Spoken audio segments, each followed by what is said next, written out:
Baghdad के एक दरवेश आलिम थे, तो वो जब भी नमाज पढ़ाते ना तो किसी ताजर की दो बीवियों के बारे में दुआ मांगते। नमाज पढ़ाते तो कहते अल्लाह उस ताजर की दो बीवियों को अपनी खास रहमतें अता फरमा। एक दिन लोग उनके गिर्द इकट्ठे हो गए, कहने लगे बाबा जी बताएं तो सही वो बीवियां कौन थी जिनके लिए आप दुआ मांगते।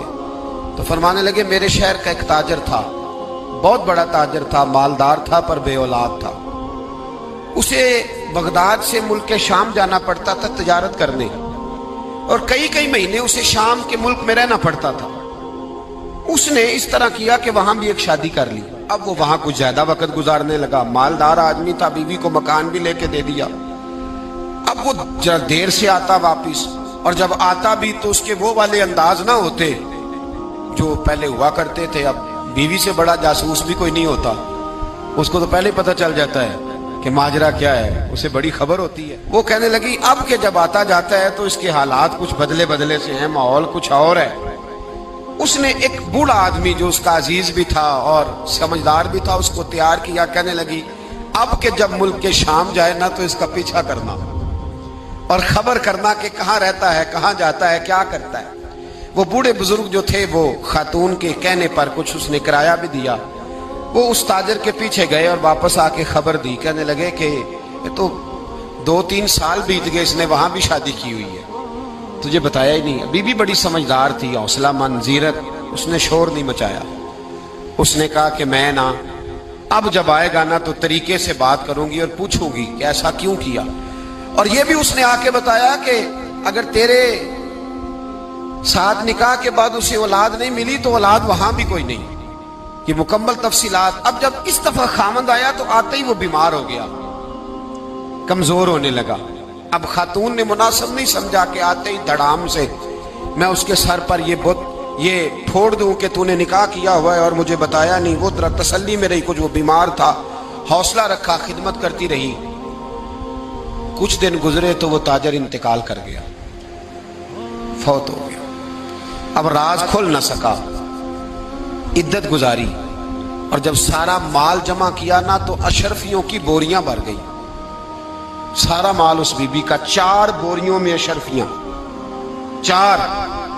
यहां तो पेट का दोज़ख है, माज़ अल्लाह भरता ही नहीं। हल मिन मजीद, हल मिन मजीद। वो जो कहते थे ना कि बस बाहर चला जाऊं और बाहर मैं कुछ थोड़े से पैसे कमा के 2-3 साल में लौट आऊंगा, फिर यहाँ आके कोई कारोबार करूंगा, वो गए हैं तो वापिस नहीं आए। वो जो कहते थे ना बस मैंने इतना सा कारोबार करना है कि मकान बन जाए, उन्होंने 4 मकान भी बना लिए हैं, लेकिन ब्रेक हल में मजीद की दौड़ है। अब 4 बोरियां उस औरत ने छुपाए रखी। कोई बंदा नहीं जानता बगदाद में कि मुल्क के शाम में ताजर की दूसरी बीवी भी है। जब वो फारिग हुई तो उसने उस बूढ़े जासूस को फिर बुलाया और 2 बोरियां ऊंट पे रखी, खुद भी साथ बैठी और मुल्क के शाम गई। अल्लाह अकबर। वो बुजुर्ग कहते हैं मैं ऐसे ही नहीं दुआ करता। उसको जाके कहने लगी मैं अकेली वारिस नहीं हूं, आधे की वारिस तू भी है। मैं अकेली वारिस नहीं, ये तकसीम विरासत है, आधी की वारिस तू भी है। तो रख अपने पैसे, मुझे पता है उसने निकाह किया था पर मुझे बताया नहीं था, तो रख अपने पैसे, मैं तुझे दे रही हूं, आधे तेरे हैं आधे मेरे हैं। उसने नजर उठाई तो रो पड़ी, कहने लगी नहीं अब ये सारे तेरे ही हैं। अगर तू अल्लाह से डरती है तो मैं भी रब से डरती हूँ। अगर तू मुस्तफ़ा करीम का कलमा पढ़ती है तो मैं भी उसी नबी की मानने वाली हूँ। कहा बात क्या है, मेरा क्यों है सारा।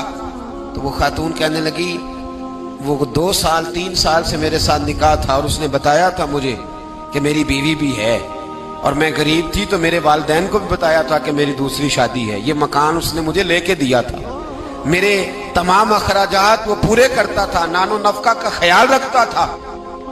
लेकिन अब के जब वो आया तो वो बीमार था। उसने मुझे बताया कि मुझे तबीब ने बताया है कि मैं शदीद बीमार हूं, शायद बच ना सकूं। तो कहने लगी वो मुझे कई लाख रुपए भी दे गया और जाते दफा मुझे तलाक भी दे गया, फारिग कर गया। कहने लगा तू जहां चाहे मेरे बाद निकाह कर सकती है।